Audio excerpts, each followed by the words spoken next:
آج تمہیں کس بات کا ناز ہے، کس بات پہ تم جو ہے نا اڑکھڑا رہے ہو؟ اتنا ناز ہے کہ تم اللہ کی عبادت چھوڑ کر، اللہ جل کو راضی کرنا چھوڑ کر اپنے کاموں میں مصروف ہو۔ تمہیں کس چیز نے ایسا بے باک بنا دیا کہ تم کیا سمجھتے ہو کہ تمہیں تمہاری اولاد جنت میں بھیج دے گی، تمہیں تمہاری اولاد جنت کی طرف لے جائے گی؟ ارے وہ اولاد جس کو تم اگر نماز کا کہو وہ نماز فجر پڑھنے کے لیے بستر سے اٹھ نہیں سکتی، تو وہ تمہیں جنت میں کیسے لے کر جائے گی؟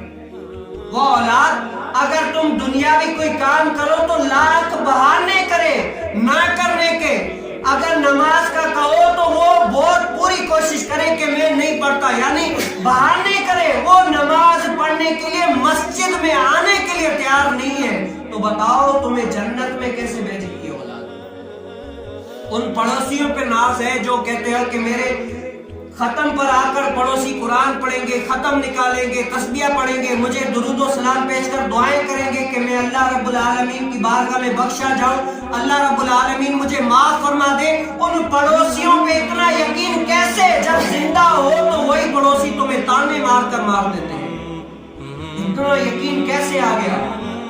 وہ اولاد جو تمہارے لیے ایک بات ماننے کو تیار نہیں ہے، وہ جنت میں کیسے بھیجے گی؟ وہ پڑوسی جو تمہیں زندہ ہوتے ہوئے تمہیں تانے مارتے، تم سے سالوں سال بات نہیں کرتے، وہ تمہیں جنت میں کیسے بھیجیں گے؟ اتنی بے یقینی!